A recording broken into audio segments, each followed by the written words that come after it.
Assalamu alaikum my YouTube family. I hope you all are good. So today we are going to study Oxford Countdown Book 5. तो सबसे पहले मैं आपको अपनी जगह दिखा देती हूँ जहाँ पर मैं आपको बैठकर पढ़ाती हूँ। ये देखें मेरी चीज़ें, ये देखें, ये सारी मेरी चीज़ें हैं। तो अब हम बैठकर पढ़ लेते हैं।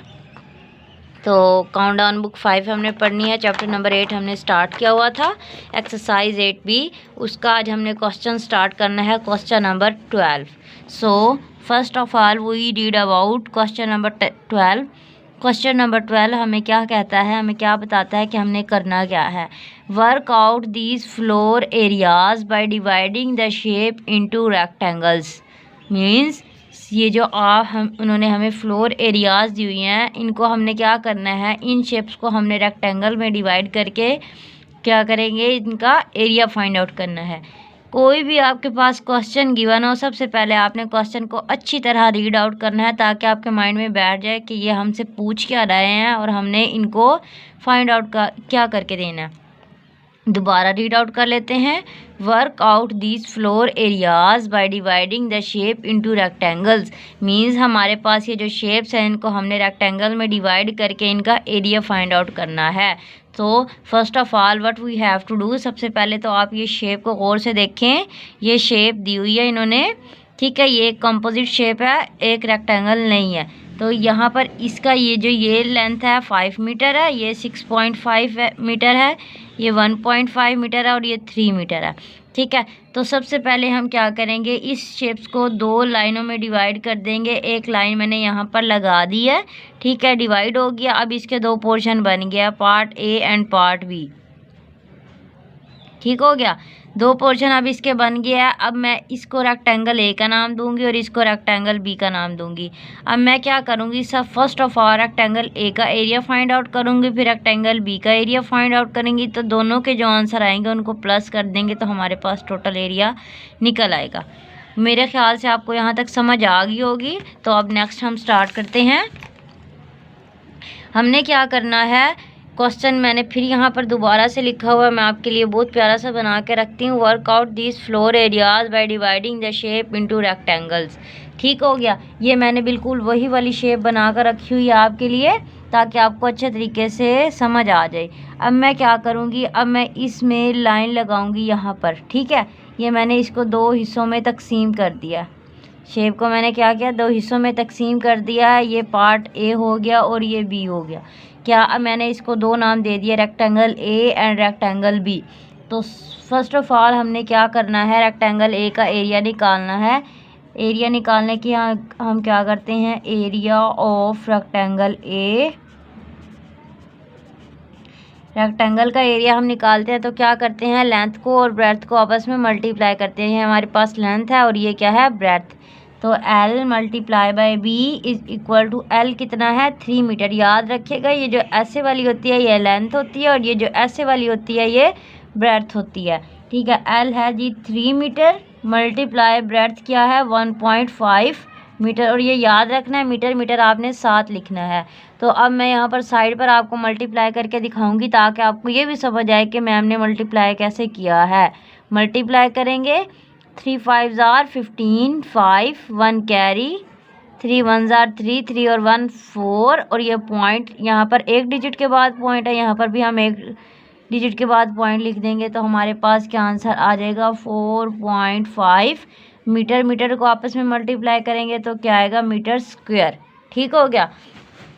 एरिया ऑफ रेक्टेंगल ए निकल आया। अब हम निकालेंगे एरिया ऑफ रेक्टेंगल बी, ठीक है। Area of rectangle B, area of rectangle B is equal to क्या है, एरिया ऑफ रेक्टेंगल ए, तो यहाँ मैं लिखना भूल गई। एरिया ऑफ रेक्टेंगल बी में हमने क्या करना है, ये आपके पास लेंथ है और ये आपके पास ब्रेड्थ है।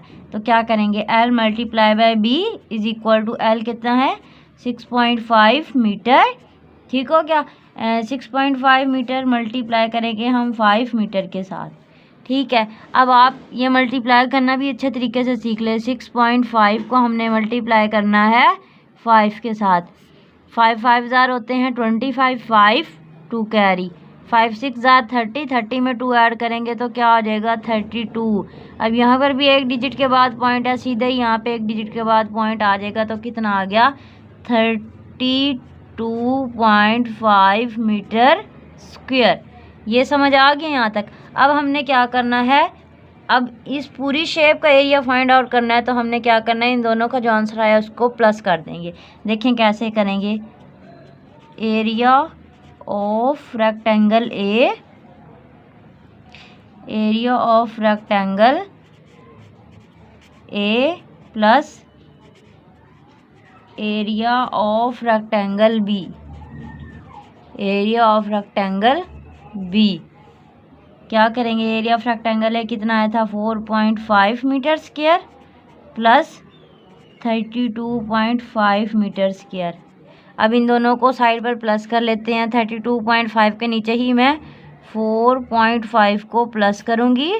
5 5 10 0 1 कैरी 4 और 2 6 और 1 7 और ये 37.0 आया, मीन्स 37 मीटर स्क्वायर हमारे पास क्या आ गया है एरिया। तो बिल्कुल यही सेम एग्जैक्ट बिल्कुल ही आसान वे में मैंने आपको करके दिखाया है, इसमें कोई मुश्किल नहीं है, तो ये आप आसानी से कर सकते हैं। ठीक है, तो स्टूडेंट्स अब हम पार्ट बी देख लेते हैं। पार्ट बी में क्या गिवन है, पार्ट बी में है 3.5 मीटर और 4 मीटर, फिर है इधर से 7 मीटर और 8 मीटर। ठीक है, ये भी कंपोजिट शेप है और इस शेप को भी हम 2 पार्ट्स में डिवाइड करेंगे तो ही हम कर सकते हैं इसका एरिया फाइंड आउट। तो मैंने क्या किया है, दरमियान से एक लाइन लगा दी है। ठीक है, दरमियान से मैंने लाइन लगा दी है, ये 3.5 हो गया, ये 4 हो गया।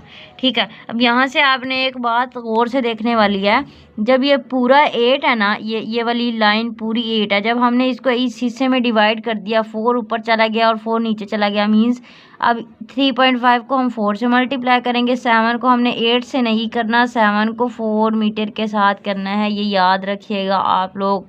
ठीक है, क्योंकि जब हमने इसको डिवाइड कर दिया है तो इसका 4 मीटर ये हो गया और इसका 4 मीटर ये हो गया, ये पूरे का 8 बनता है। ठीक है, तो हम करते हैं, अब हमने कैसे करना है, बिल्कुल वही एग्जैक्ट शेप मैंने यहाँ पर बना के रखी हुई है। मैं क्या करूँगी, इसको डिवाइड कर दूँगी। ठीक है, इसको भी ए का नाम दे देते हैं, इसको भी बी का नाम दे देते हैं। अब ये गौर से देखें, अब दिस इज़ 3.5 और 4 सेंटीमीटर। पहले अब ये मैं पार्ट आपको सोल्व करके दिखाती हूँ, फिर मैं बताऊँगी इन दोनों का हमने क्या करना है। अभी हम करते हैं area of rectangle, area of rectangle A is equal to length multiply by breadth. Length कितनी है 3.4 metre multiply by 4 metre 3.5 metre. अब हमने क्या करना है, 3.5 को मल्टीप्लाई कर देते हैं 4 के साथ, 4 5 ज़ा 20 0 2 कैरी आया, 4 3 ज़ा 12 12 में 2 ऐड करेंगे 14.0 आ गया आपके पास, तो 14 मीटर स्क्वायर। अब हम करते हैं area of rectangle B, area of rectangle B is equal to, अब ये देखें लेंथ मल्टीप्लाई बाय ब्रेड्थ करेंगे तो इसमें जब हमने क्या किया है, ये पूरी जब आपके पास 8 थी, जब हमने इसको आधा उधर चला गया और आधा इधर चला गया तो ये इसका ये 8 नहीं बनता। अब ये कितना बनेगा 4, ये इतना हिस्सा 4 है और इतना हिस्सा 4 है।